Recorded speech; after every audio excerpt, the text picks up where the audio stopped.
So essentially, what we are going to do is to look at how to adapt in the next economy, and how we're also going to build our businesses, build our skills to be able to adapt to the next economy. Uh, let's begin this way. The objective of this workshop is to be able to create awareness of the new economy, to help participants understand the dynamics of the new economy, and to provide proactive measures to adapt to the new economy.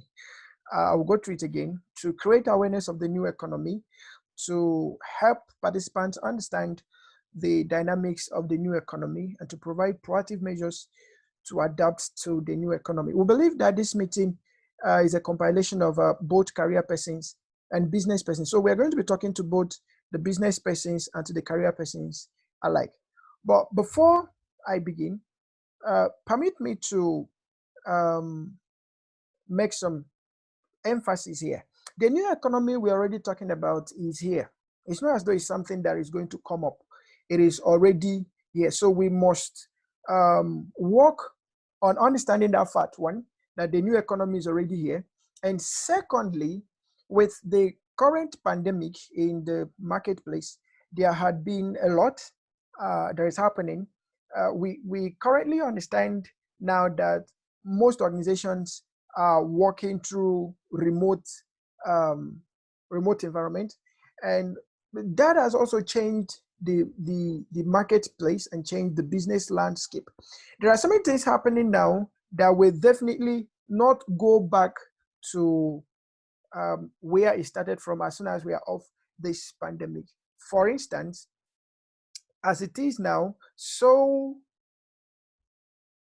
quite a number of people might lose their jobs after this pandemic, all right? Because by the time we're done, most organizations will realize that they can actually achieve their work through remote working, and achieve productivity and performance through remote working, even achieving such at lesser number of staff, okay? So, and also, it's important for us to note that as we go into the future of work, there is going to be a shift in consumer behavior.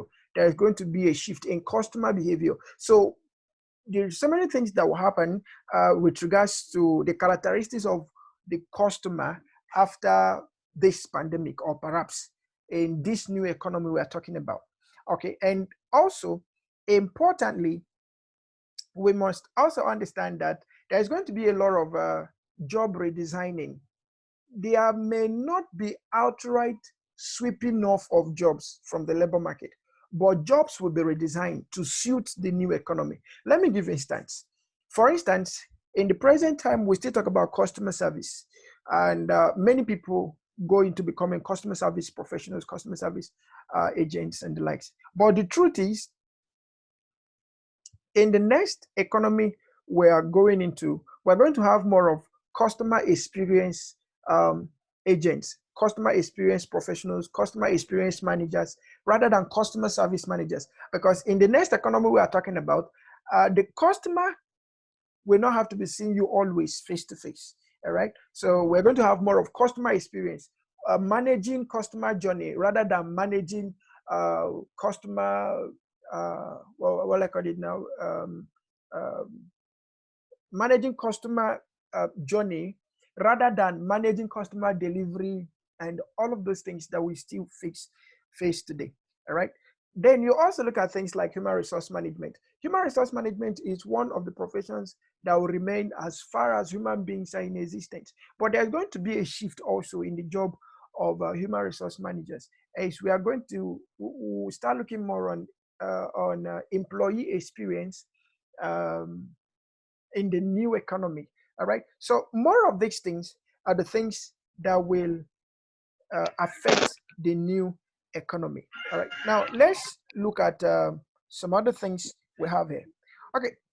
In the midst of the fourth industrial revolution, now we are talking about mechanization or perhaps we talked about mechanization in the 17th century, and in the 18th century we talked about industrialization, and in the 19th and 20th century we talked about information technology. Now in the um,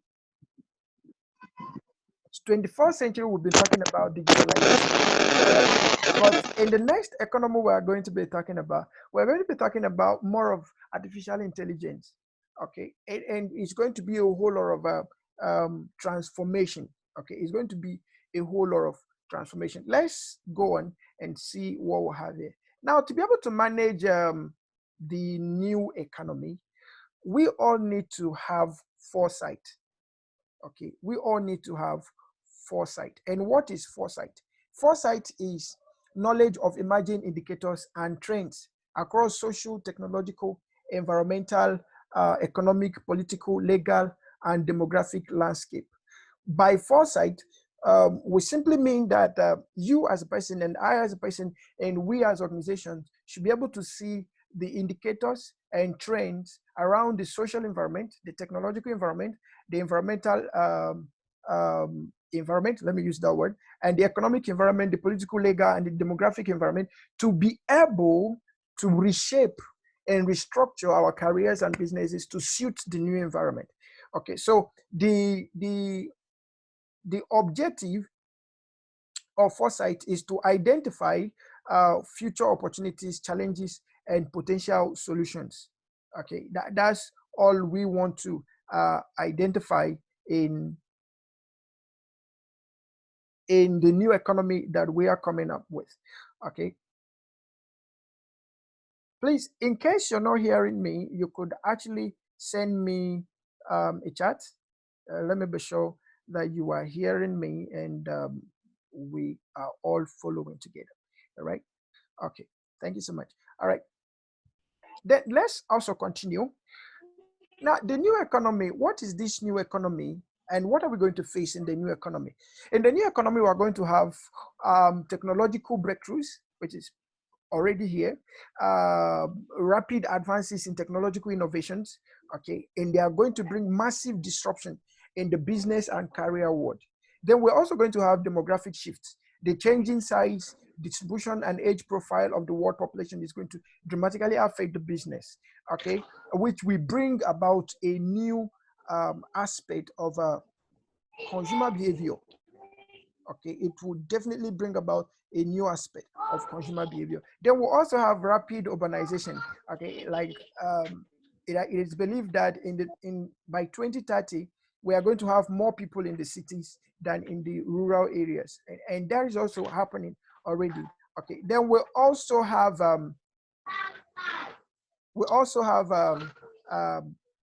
shifts in global economic power. All right. There had been some postulations that power will be shifting from the developed nations to the underdeveloped nations. Okay. And importantly, there's going to be resource scarcity and there's going to be massive climate change. There's going to be depleted fossil fuels, extreme weather conditions, rising sea levels, and water shortages. Okay.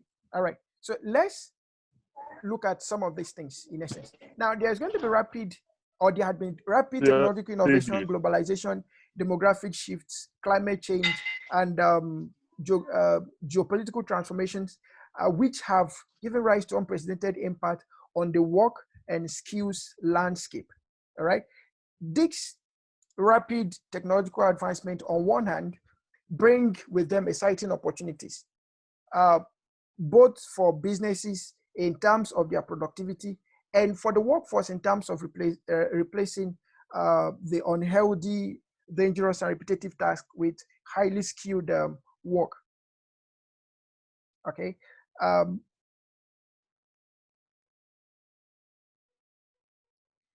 On the other side too, on the other hand of this whole thing, as cognitive abilities and tasks that were once thought to be reserved for humans are increasingly being carried out by machines, there is a growing concern about the impact on jobs and the subsequent risk for government, business, and people. As a matter of truth, there is going to be a lot of people that could lose their job within this period. or that will be losing their jobs as this whole thing come up. But the truth still remains that this whole thing comes with its opportunity of its own kind. All right. And we must understand that also. We must understand that also. Okay. So let's look at the characteristics of this new economy that we're talking about. It's important for every one of us to understand this new economy, what the characteristics could look like for business persons, for individuals, what is it all about? And let's look at it. Now, in the new economy, we're going to have power of individuals. Okay, people are going to have more power to decide which work to do and which work not to do, because then we're going to have more skilled people, and we're going to have more demand on skills rather than offices, rather than job roles. Okay, so there's going to be more demand on skills.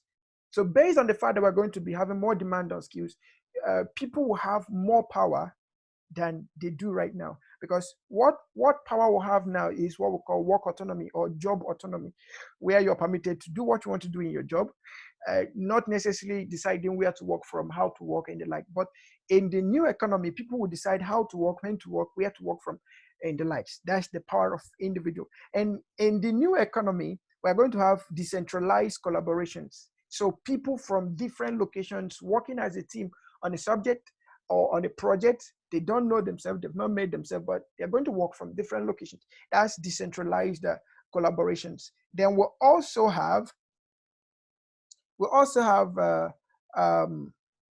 the new data-driven economy. Of course, everything is going to be data-driven. Information, data-driven economy is going to be a completely data-driven economy. Then we'll have pervasive artificial intelligence that is going to change the whole thing.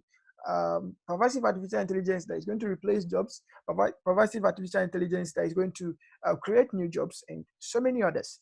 Okay, change the way we think about businesses, change the way businesses deal with customers and customers deal with businesses, and a whole lot.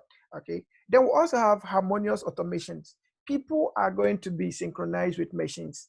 People are going to harmoniously get a symbiotic relationship that will help them work with machines. So you as a HR could have quite a number of robots to work with. You as a operations manager will have quite a number of robots to work with. You as a CS professional or a CS manager will have quite a number of robots to work with. All right. Then we'll also have physical digital convergence, where human beings and robots could be having meetings at the same time. So we now talk about the data sustainability. Data sustainability, very, very important. Based on the volume of information that we're going to be gathering, we're going to be looking at data sustainability. And finally, we now look at intuitive user interface, okay, which is also happening right now. But in the new economy, all these things are going to have much more benefits. They're going to have much more prevalence than they are right now. Okay. Then let's look at the forces that are driving the new economy. The whole essence of this series that we are looking at is that at the end of the day, you as a career person, you as a business person, should be able to know what to focus on while redefining your career or repositioning your business. Very, very important. We have to understand the essence of this workshop. All right, now what are the forces that are going to shape the future of work? These forces are technology, globalization, and demographic shift. Technology, we already know what technology is doing. Artificial intelligence is taking everywhere. Intuitive user interface is taking up most things right now. Most businesses currently are using chatbots. Every business is moving towards getting integrated with technology. That's if they've not already. Some are pioneering. Some businesses are pioneering technologies. Some career persons are pioneering some kind of technical skills that will prevail in this new economy. So technology is an essential tool and a very prevalent tool that is driving the new economy. Then the globalization, the world is becoming a global village, still via the technology. All right. So now we're talking about 5G, where everyone can actually be connected through the web in a split of seconds. You could have things done. Okay.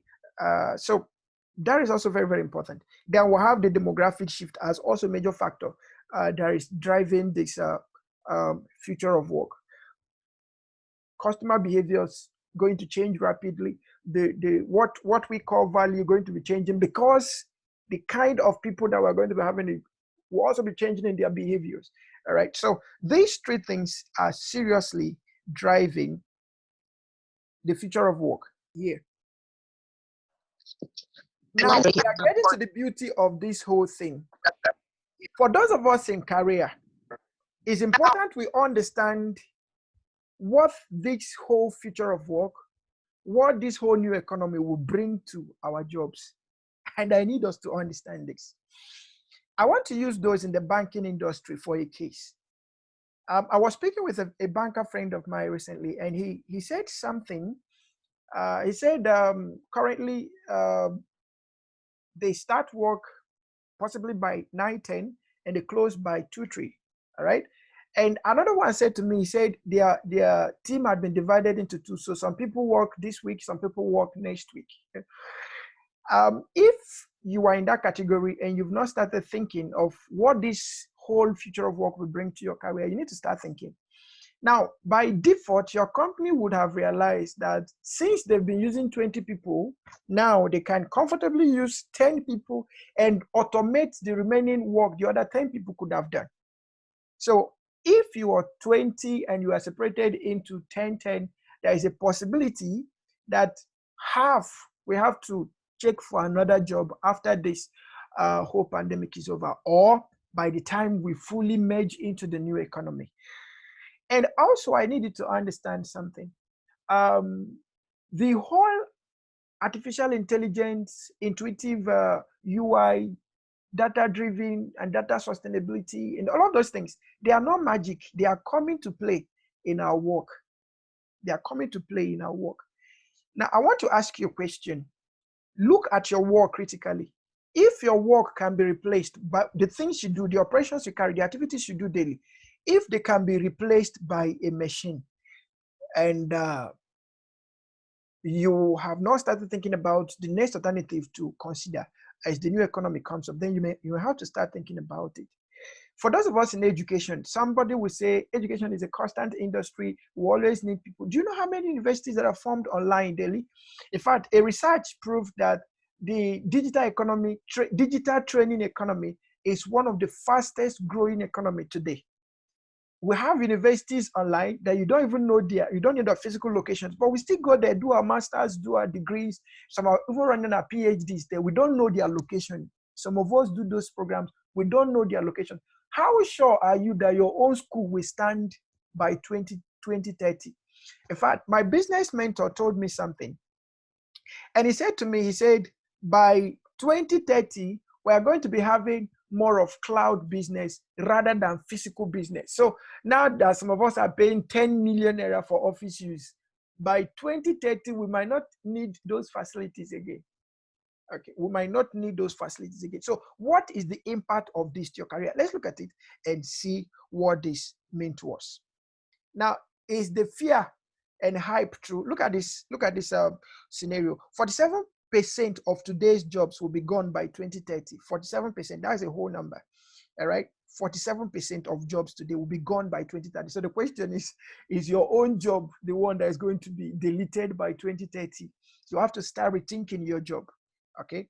Then the 41% of workforce participate in crowd or gig economy, what we call freelance today. So you get to have people work from home, do your work, and you don't really bother from which country they're from, which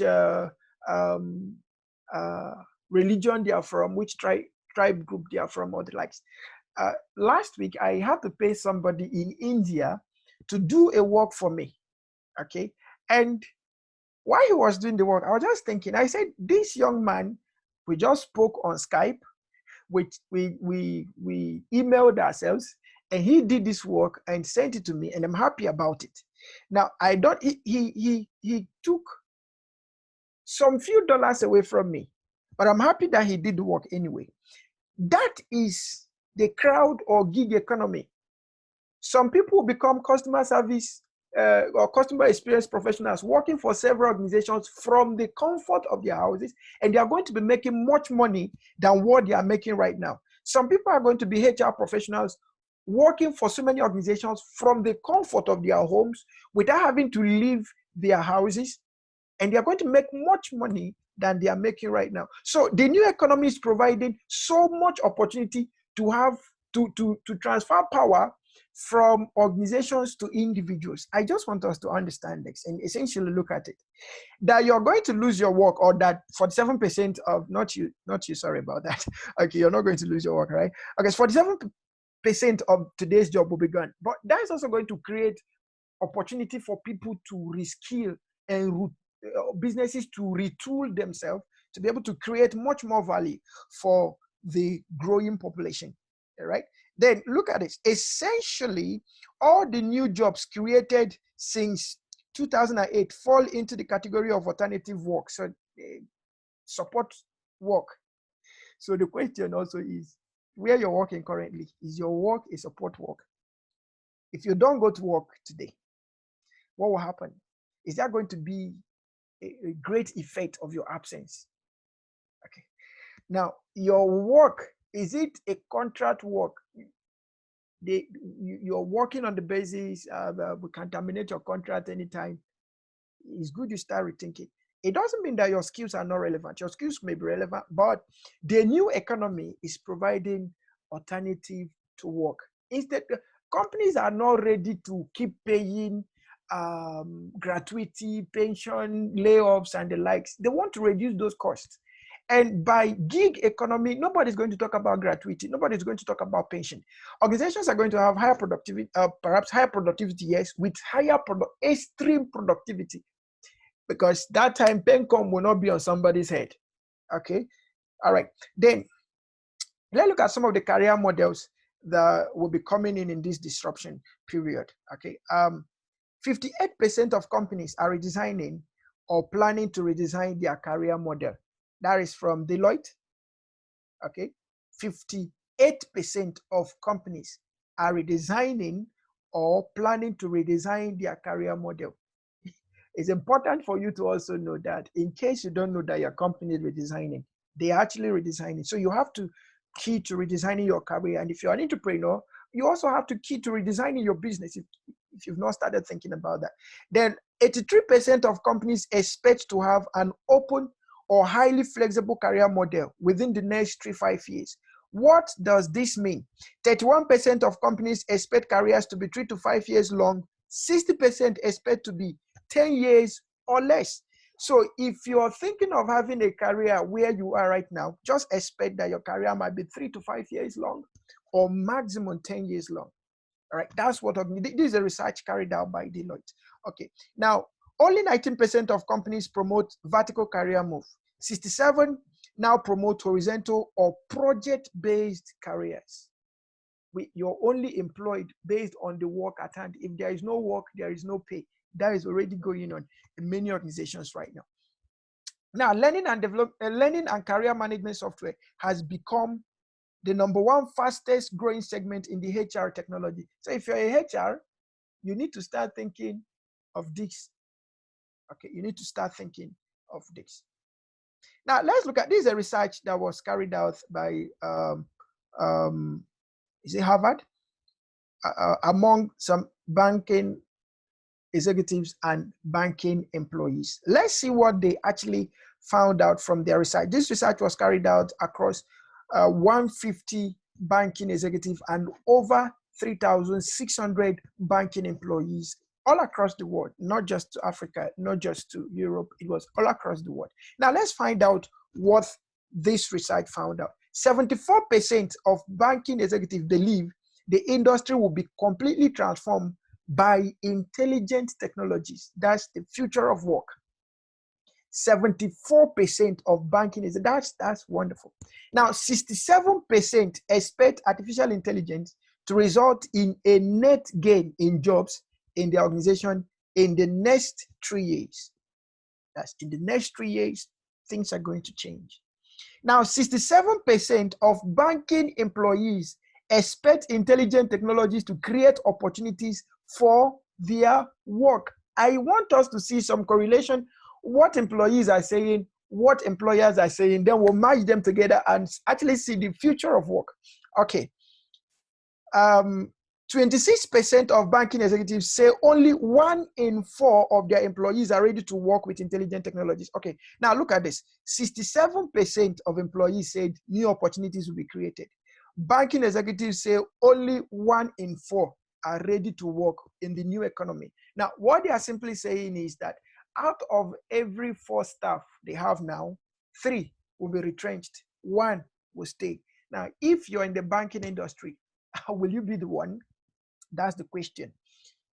The same thing applies not just in the banking industry. This research is not, I just used banking as a case, all right?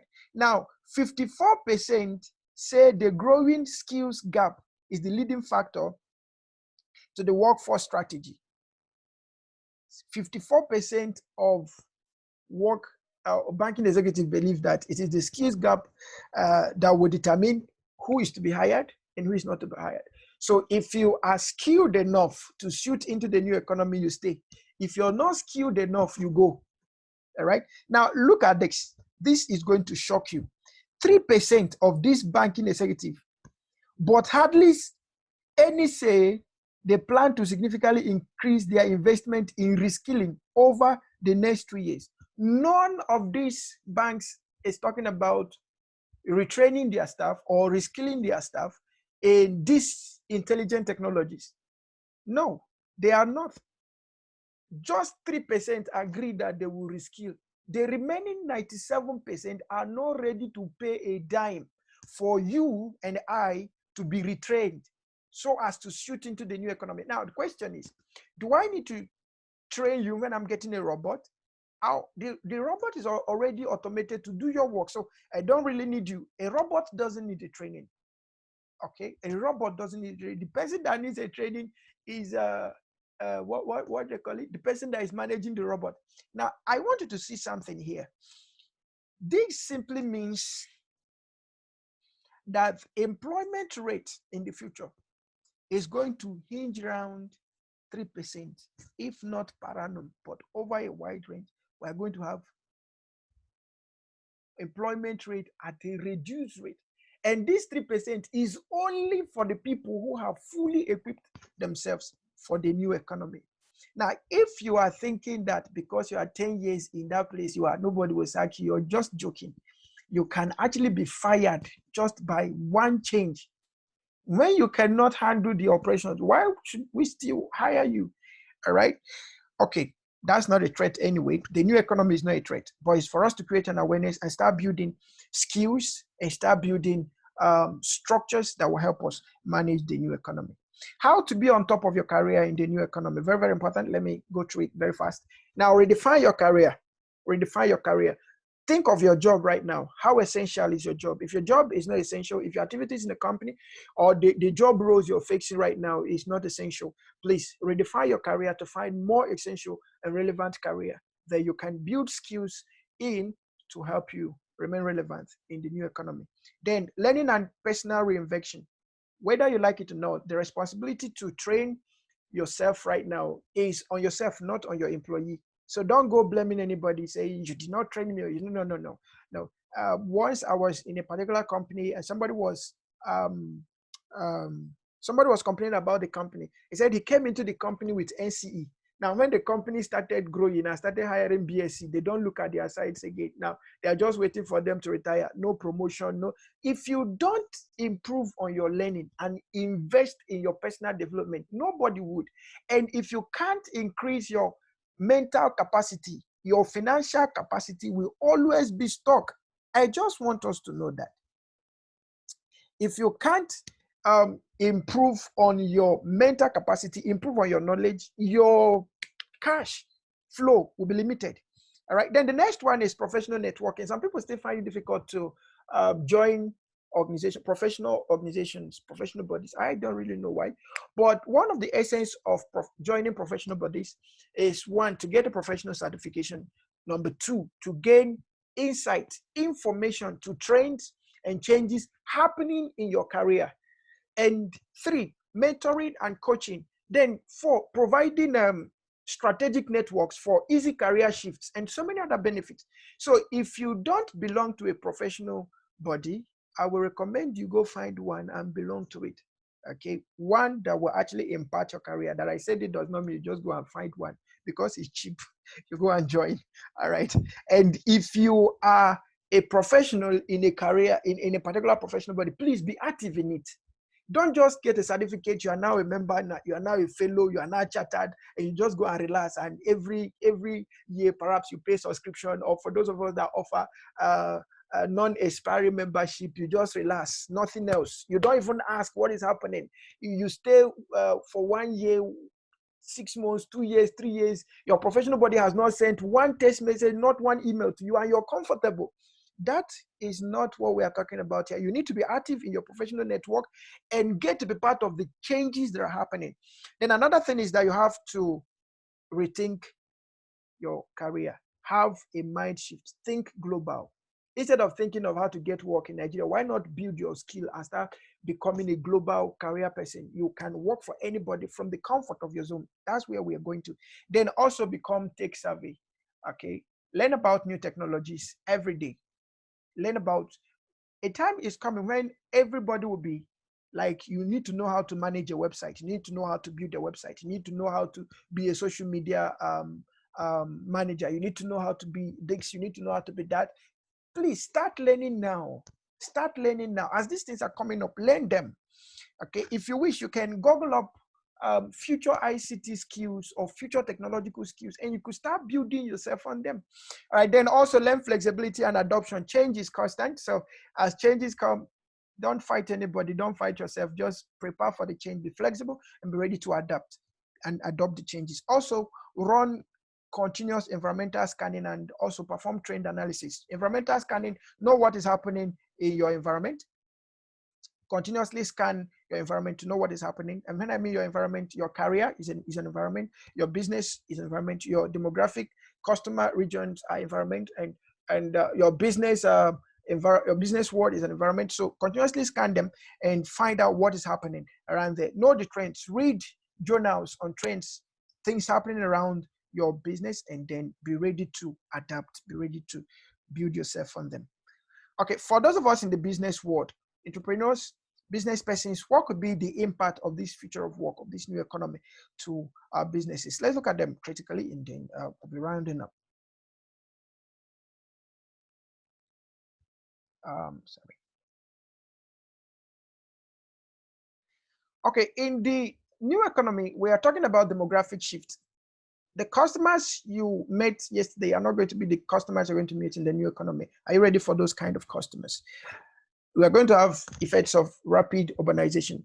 There's going to be massive move from rural areas to urban areas. If your business in the rural areas, how do you intend to cope? Now, what that means is that there's going to be massive competition in the urban areas. How do you plan to create blue oceans? How do you plan to differentiate your value from the others? That's going to be a huge challenge that you have to start facing right now. Then you also have to learn the effects of technology advancement. Yes, some businesses till date don't have websites. They don't even have a social media handle. And we're talking about the new economy. That's where we're going, where your website will become your office, will become your home, become everything.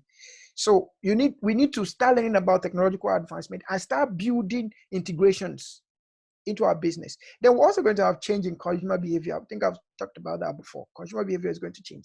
We're going to have lazy customers, but very impatient and want things to be done very fast at a twinkle of an eye. So you need to start building agile team. All right. And that leads us to the next one, change in work behavior. Workforce is going to be essentially autonomous, power to individuals. People want to work from home. Any work that will stress people right now, they don't want to go into it because they can actually go through 10 works in a day, 20 works in a day. So if you say your work is $20 or $20,000, they can decide to do 10 jobs that will pay them out $20,000, and they are free. Okay, they are free. So we all have to look at this. Okay, workforce behavior also. Then also change in value chain. What we are expecting today, or what we're experiencing today, is just a little of what we're going to see in the new economy. We've started talking about self-driving cars. We've started talking about chat boots or chat bots, whichever one. We've started talking about how do they call it now? Delivery, non-contact delivery. Okay, and so many other things. E-commerce is changing a lot of things. Social media technology is changing a lot of things. Now, artificial intelligence, they call it pervasive. So it's going to change a whole lot of things in the supply chain. Okay, supply chain is going to be changing massively. So what is your plan towards that? Then we're also going to have constant market disruptions. Today is going to be artificial intelligence. Tomorrow is going to be something else, because the technological breakthroughs are going to be massive. Okay, so there is going to be a lot of market disruptions, and we'll have to be ready for that. We'll have to be ready for that. Then we'll also have absence or delayed regulations. Today we'll talk about cryptocurrency, and we'll have little or less regulation on cryptocurrency. People have the right to own and earn whatever amount of money they want to earn via the internet, via the new world that is coming. I'm not sure. Okay, US the other time was making some advances on regulating cryptocurrency or the like. Cryptocurrency, one Bitcoin as of today is over $6,000. That's close to 3 million naira, one Bitcoin. And I was sharing with a friend today, I said, by the time we enter into this new economy, some people might not survive it, because recently we heard of the news of a Bitcoin ATM that was brought to Nigeria. Bitcoin ATM. So you withdraw one Bitcoin and almost 3 million naira is going out from your account. That is massive. And there is, as of now, no regulation in Nigeria and most part of the world to monitor this whole thing. Okay. So it is important we understand this whole thing. Now, how organizations can survive in the new economy? Organizations need to be very flexible right now. Very, very flexible. Flexible. Very, very flexible. Let your strategies be flexible. Don't make them rigid. If not, you will lose. Then design thinking in creating jobs and works. Very, very important. Now that we know that the workforce is changing, we also need to start thinking of designing our work according to the current workforce behavior. Very, very important. They will also have to start thinking more creatively and innovatively. Very, very important. Okay, they will have to learn to adopt new technologies as they are coming up. Remember, we say you have to be tech savvy. As new technologies are coming up, please just be ready to adopt them. Changes as they come, be ready to tap into them. Then learn to build network of teams. Okay, learn to build network of teams, because the new economy is going to be driven by a lot of projects. Yes, the new economy is going to be driven by a lot of projects. So learn to have network of teams. Then also for organizations, we need to learn to focus on culture and employee experience. Very, very important. Employees very soon are going to become very, very highly valued. So the little ones you have, you're going to put a lot of value on them. If not, they're going to go, because there are so many options for them. All right. So we're going to focus on culture. The culture we're talking about here is the culture of leadership, organizational structures, the culture on the vision, the mission, the goals of the organization need to align with the people you're bringing in. That will create a better employee experience for them. And also, organizations need to go into skills reinvention and personal development. If you train and retrain your staff to some point, they can still be loyal and be able to deliver results to you. If your staff go out to use their own hard-earned money to train and retrain themselves, you will soon lose them. So if you don't want to lose them, please train and retrain your staff, right? Okay, then finally, be a smart mover, okay? If new technology is coming out, please learn to be the first move, take first mover advantage. There are so many organizations, or there are few organizations that do that. The risk of first mover advantage is high, but at least you are not going to have to make your move in vain. Okay, all right. Please, if you have question, you could raise your hand, and we will allow you to ask your question as soon as we're done, because we're rounding up right now. Okay, for new business models, um, in the new business model we are going to be looking at in the next economy, this is what we're going to be having. Organizational structure, today we have hierarchical business functions. In the next economy, we are going to be having projects, squads, teams, and shared services. In teams and projects, we are going to today we have teams formed slowly over time. But in the next economy, we are going to have teams assembled and stop quickly. That's network of teams. Having a network of teams you can easily reach and also be able to work with them. Then job roles. Today we have job descriptions, job levels, and job titles. In the new economy, we are going to be having assignments, tasks, and expert roles. For managers, today we have managers' own teams and people's career. In the next economy, managers will manage projects and sponsor people. By sponsoring people, we mean coaching, monitoring, supervising people to do their projects, right? Okay. Then on careers, jobs are today owned by manager and not shared. By the future, jobs are open in transparent marketplace. So skills will become the trading currency. Skills will become the trading currency. So you can book someone, another person will book him, another person will book him. So you don't really have to say this is my staff. Okay, all right. They will also have flexibility and space. Today, people assign jobs by management. People are assigned jobs by management. In the new economy, people sort out people are sought out based on skills, or people will be sought out based on skills, work on multiple projects, ability to work on multiple projects. Okay, then based on reward system also, today we have people rewarded by levels, tenure, and experience. In the future, people will be rewarded by outcomes, reputations, and sponsorship. Then by culture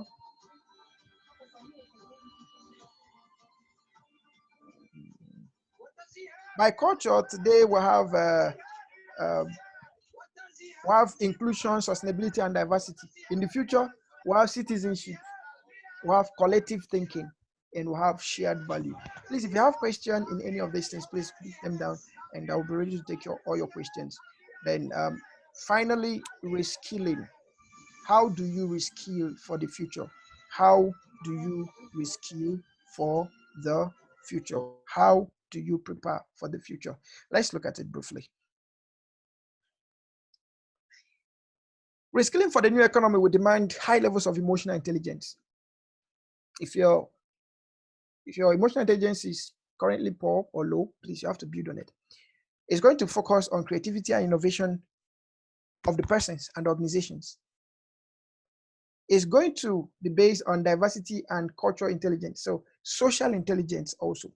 It's going to be based on active learning, complex problem solving skills, communication and storytelling skills, leadership and management skills, and of course, technology skills. All of these skills are part of the things we need to start working on and start building on ourselves for the new economy. All right. For those of us that are interested in certifications that could be of relevance to us in the new economy, project management forever and ever as it is now will remain relevant, because like from all we've been saying, companies are going to be running projectized structures, so they need project managers to handle their work. So project management is going to remain number one skill in the new economy. So if you've not gotten your project management certification, or you're thinking about it, please, this is the time to start working on them. And then the human resource management skills also. Remember, we want to create employee experience, and the only person that can create this experience is the human resource manager. So the work of the human resource manager will remain relevant in the new economy. Then those in health, safety, and environment. Remember, part of the characteristics of the new economy is there's going to be scarcity of resources, and there's going to be much hazards. There's going to be much risks. So those in health, safety, and environment are going to have much more advantage. Okay. Then those in risk and quality management also, based on the fact that value chain is changing, operations will change, service models will change, and the like. So there is going to be a lot of risk. Disruptions are coming in. There's going to be a lot of risk in the marketplace, and quality is going to be a necessity. So those in the quality, risk and quality management will also find very great advantage. Then essentially, here we wrote management consulting, but it's not just going to be management consulting. Consulting generally will grow. So if you've not started growing your skills in consulting, perhaps you need to start working, whatever thing you're working on right now, start thinking of how to become a consultant in it. You're a teacher, become an education consultant. You are an agriculturist, become a farming consultant, whatever consultant you want to be, because that's the new level we want to go into. People will call you, business owners will call you and tell you, this is what I want to do. And you define and design the operations for them, which they will call a computer programmer to encode into a robot to do when you're gone. So your work is going to be one spot or one stop, not continuous. So if as consultants, we'll always need to do updates. So you need to start building your consulting skills. And of course, those of us in the IT and technology world, we must keep building our IT certifications and IT skills and technology skills, because that's the number one thing that is driving the economy. So can you think of going into artificial intelligence? Just learn something about artificial intelligence. Learn something about intuitive user interface. Learn something about data-driven economy. Learn something about data analysis. Learn something about big data. Learn something about social media technology. Learn something. Just learn something. Keep learning something. All right, keep learning something. Okay,